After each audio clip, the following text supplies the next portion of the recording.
Dans la vie, tout est une question de timing.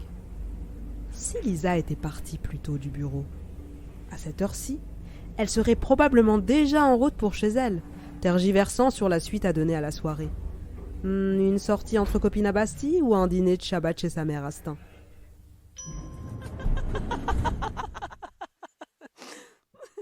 Au 34e étage de la tour Smith & Carlson, les portes de l'ascenseur ne se seraient pas ouvertes sur les visages hilars de ses 3 collègues de la direction des ressources humaines, disparus depuis le début de l'après-midi pour une mystérieuse réunion de crise. Mais Lisa était restée plus longtemps que prévu. Et la voilà donc, les yeux rivés sur son Blackberry, à feindre de ne rien entendre de leur conversation à mots faussement couverts, doivent leur répéter à l'envi le nom d'un bar qui lui évoque une musique jazz électro de mauvais goût et des cocktails au nom prétentieux.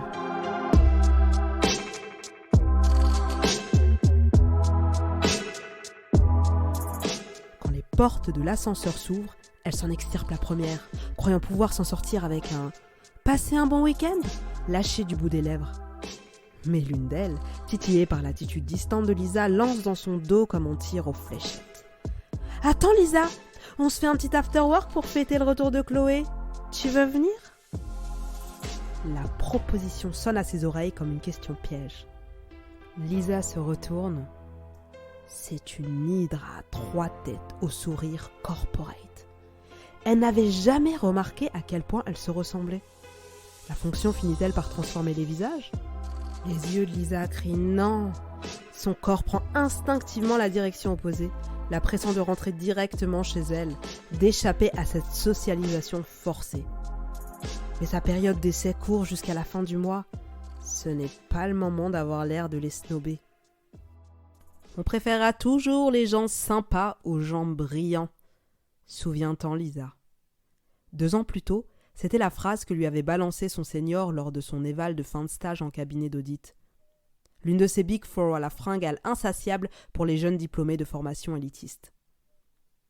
Lisa terminait alors son master à Paris-Dauphine.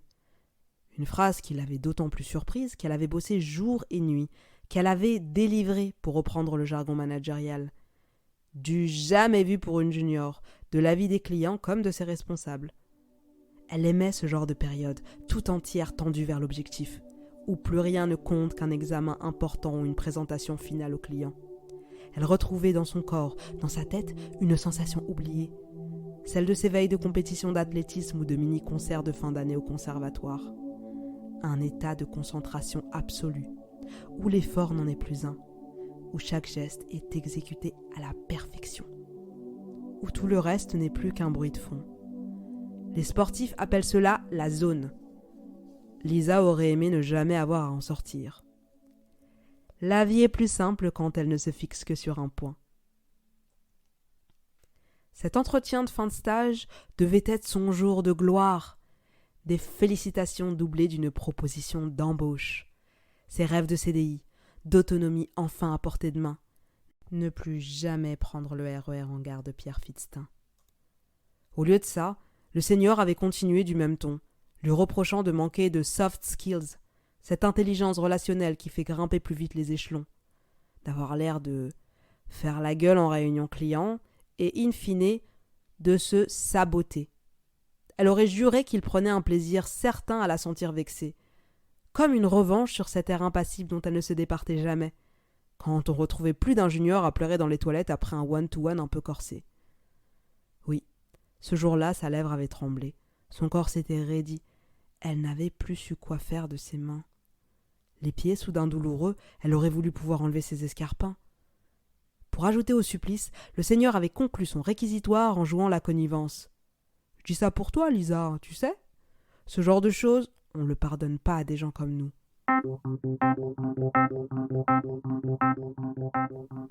Des gens comme nous, avaient hurlé tout bas les yeux de Lisa.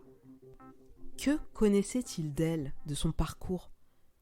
Elle se l'était figurée un instant, avec 10 ans de moins, arrivant de province pour faire sa prépa. Encore un fils de prof ou de notaire qui croyait venir d'en bas. Elle s'était imaginé Pierre Bourdieu assis dans un coin, secouant la tête d'un air dépité. La sociologie est un mode d'emploi du monde lu de travers. Lisa n'avait jamais pensé venir d'en bas, Ses parents, sa mère en particulier, ne lui avaient en aucun cas inculqué le début d'une idée pareille. Son histoire familiale, elle ne l'envisageait pas se résumer à quelques décennies de déclassement, forcément temporaires en Seine-Saint-Denis. Non, elle s'inscrivait dans une chronologie et une géographie aux bornes certes mouvantes et imprécises. 5000 ans, 6 langues, 5 continents. J'ai juste aimé à plaisanter son ex David, qui contrairement à elle avait la passion de ce genre de discussion, mais plus large que les grilles et l'esprit étriqué de ce petit manager. N'empêche, ce vendredi soir de mars 2005, quelques semaines après avoir quitté le cabinet d'audit où elle avait passé 18 mois avant de rejoindre Smith & Carlson, une sortie par le haut, débauchée par leurs plus prestigieux clients, elle s'agace de penser qu'ils n'avaient pas tort sur tout. « Avec plaisir les filles !» lâche-t-elle d'une voix qu'elle jurerait être celle d'une autre. 1 heure, juste 1 heure, se répète-t-elle alors que l'envie de partir se fait au moins aussi pressante que celle d'aller aux toilettes un jour de cystite. Elle s'est promis de ne pas partir la première, de ne pas checker ses mails. Oui, son téléphone restera sagement au fond de son sac, promis. De se montrer à l'écoute. Mais arrivera-t-elle à s'y tenir ? Elle n'aurait pas cru qu'il lui serait si difficile de supporter la conversation de ses collègues.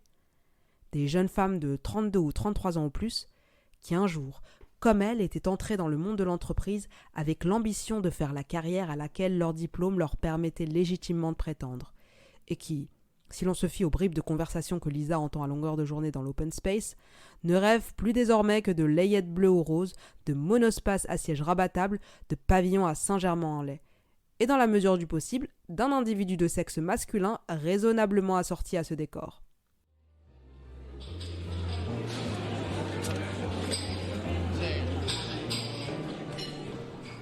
Elle sirote son 2e martini blanc en se forçant à écouter celle qui est devenue la coqueluche du service depuis son retour de congé maternité. La musique n'est pas si forte, mais visiblement pompette. Chloé braille aux oreilles de ses collègues. « Je vous dis les filles, ne prenez jamais une nourrice qui a déjà un enfant en bas âge. Ça revient à la payer pour garder son môme. » Lisa laisse échapper un rire nerveux. « Qu'est-ce qui te fait rire ?» se vexe la néo-maman. « Non, en fait, c'est ce que tu as dit. Vous n'avez pas trouvé ça marrant, vous ?» Flop total. Solidarité d'hydre oblige, elle la dévisage comme si elle venait de sortir la chose la plus incongrue de la décennie depuis l'annonce de la fin du monde par Paco Rabanne. Au bout de 2 mois à la direction des ressources humaines, Lisa devrait pourtant savoir qu'on ne badine pas avec les monospaces, et encore moins avec la couleur de la layette. Surtout lorsqu'on n'a pas encore 25 ans et qu'on bénéficie d'une attention de la jante masculine proportionnelle à la longueur de ses jambes. Malgré des efforts soutenus pour trouver la paire de bas de grand-mère adéquate qui ferait oublier ses interminables gambettes, Lisa n'est toujours pas à son aise. Quant à ses collègues, elle continue de voir en elle l'ex-auditrice un peu trop éloquente à leur goût, pour ne pas dire grande gueule, la staccanovice du Blackberry qui répond aux emails à des heures indécentes. À croire qu'elle n'a pas avec qui dormir, ricane la clique au monospace. La courtisane qui aurait profité de l'emplacement stratégique de son bureau près de celui de la directrice du service pour devenir une de ses intimes. Pourquoi la bosse, elle nous a jamais invités à déjeuner, nous, s'étonne-t-on du côté des aspirantes saint-germanoises. L'intruse, en somme.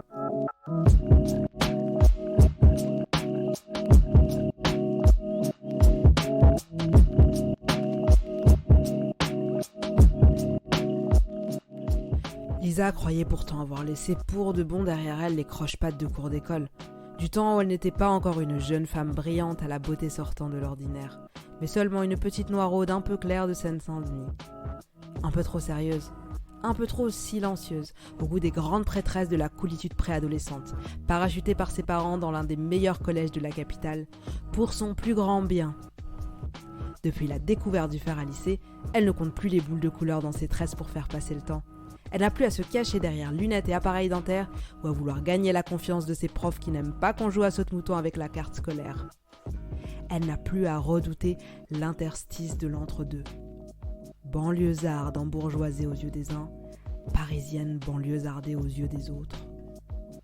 Pourtant, elle en revient au même point, trouver la posture adéquate pour ne pas déplaire. Un doute l'assaille. Et si elle s'y prenait différemment pour une fois, si elle leur parlait pour de vrai? Qui sont ces femmes? Qu'ont-elles bien pu voir dans cet angoissant tunnel qui mène à la trentaine pour que, soudainement, le jeu n'en vaille plus la chandelle? Ont-elles croisé la directrice, qui sort rarement avant 21h, qui part en vacances avec son Blackberry et qui, entre deux calls, écoute sa fille lui réciter ses devoirs au téléphone, et se sont-elles jurées avec effroi de ne jamais finir comme elle ? Peut-être Lisa devrait-elle leur poser la question, comme ça, franco. Peut-être qu'alors, sa réaction ne serait pas interprétée comme un rictus goguenard de working girl solitaire, mais jugée pour celle qu'elle est. Un rire dépité au nez et à la barbe de leur sort de femme, tiraillé entre des aspirations contradictoires. Mais c'est un jeu trop risqué. On ne fend pas l'armure comme ça, sur une lubie, sans garantie. La confession des trois n'aura pas lieu. L'instant de communion sororale non plus. La conversation a d'ailleurs déjà repris.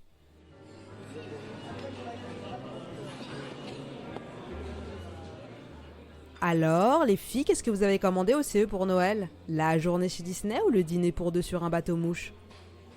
Son verre est vide. Elle a sifflé son deuxième martini blanc en 3 gorgées. Si elle continue sur sa lancée, ses collègues risquent de prendre de plein fouet le fond de sa pensée.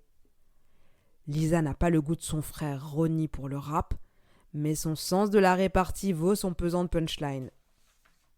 Et puis, mine de rien, elle a tenu sans impair majeur le temps qu'elle s'était imposée. 60 minutes. Elles n'iront certes pas voir Mickey ensemble, mais au moins elle ne sait pas saboter. Saboter. Le mot tourne en boucle dans sa tête, comme si le seigneur d'hier le lui soufflait à l'oreille. Elle fait signe au serveur de lui apporter son addition. Au même moment, l'une de ses collègues s'exclame les yeux écarquillés devant l'écran de son Blackberry. « Les filles, vous avez vu la dernière lettre de nomination ? Le directeur MNF France va prendre la tête de l'Europe. »« Ben Saya, tu veux dire ? T'es sûre ? » s'exclame la deuxième qui se saisit précipitamment de son téléphone pour vérifier. Ça me paraît incroyable, c'est le plus jeune directeur FUSAC de toute la boîte. Il a quel âge ? 30 ans ? 29 ? Moi ça m'étonne qu'à moitié, c'est le chouchou des Américains, tonne la néo-maman sirotant à grand bruit le fond de son cocktail. On verra s'il tient le choc. S'il y a bien quelqu'un d'imperméable à la pression, c'est Salem. Tranche Lisa d'une voix si assurée, presque martiale, qu'elle fend le flot de la conversation. Les regards intrigués se tournent synchrones vers elle et l'hydre de demander en chœur. D'où tu le connais ? Vous avez bossé dans la même tour ? Le serveur arrive avec l'addition et lui offre le timing parfait pour ne pas avoir à en dire davantage. Mieux, la plus belle des sorties. C'est pas exactement ça, même si oui, il y a une tour dans l'histoire, répond Lisa, un sourire intriguant aux lèvres. Je dois filer, mais promis, je vous raconte tout très vite. Elle n'en pense pas un mot. Évidemment.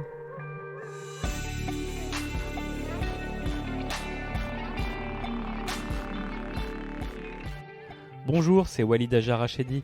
Vous venez d'écouter un podcast de fiction basé sur mon roman « Nos destins sont liés », publié aux éditions Emmanuel Colas. Retrouvez les autres épisodes de la série sur friction.co et toutes les plateformes de streaming, et le roman bien sûr chez votre libraire préféré.